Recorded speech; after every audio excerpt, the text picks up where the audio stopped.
ജീവിതത്തിലേക്ക് സമ്പത്തിനെ ആകർഷിച്ചെടുക്കുവാൻ നമ്മുടെ മാനസിക അവസ്ഥയ്ക്ക് ഏറെ കഴിയും എന്നുള്ളതാണ് സീക്രട്ട് എന്ന വിശ്വവിഖ്യാതമായ ഗ്രന്ഥത്തിലൂടെ ഗ്രന്ഥകാരൻ നമുക്ക് പറഞ്ഞു തരുന്നത്.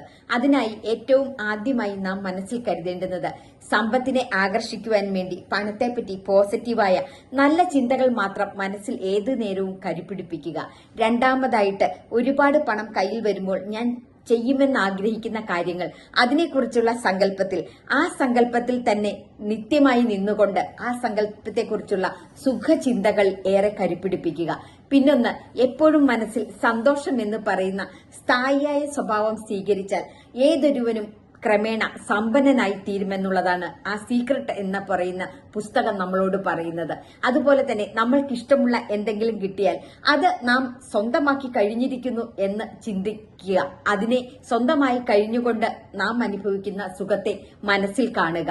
അതുപോലെ തന്നെ നമുക്ക് ഒരുപാട് ധനം തപാലിൽ ചെക്കുകൾ വരുന്നതായിട്ടും നമ്മുടെ സമ്പത്ത് നമ്മുടെ ബാങ്ക് അക്കൗണ്ടിൽ നമ്മുടെ അക്കങ്ങൾ കൂടുതലായിട്ട് വരുന്നതും പ്രത്യേകമായി മനസ്സിൽ കാണുക.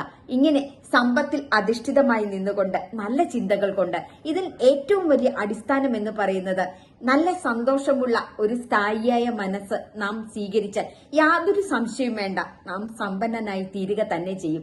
അതുകൊണ്ട് സമ്പന്നതയുടെ അടിസ്ഥാനം എന്ന് പറയുന്നത് മനസ്സിന്റെ സന്തോഷം തന്നെയാണ്. അതുകൊണ്ട് ഓരോ നിമിഷവും ഓരോ ചിന്തകളിലും സമ്പന്നത നാം കരുപിടിപ്പിക്കുവാൻ, നാം ചേർത്ത് പിടിപ്പിക്കുവാൻ നാം ശ്രദ്ധിക്കാം.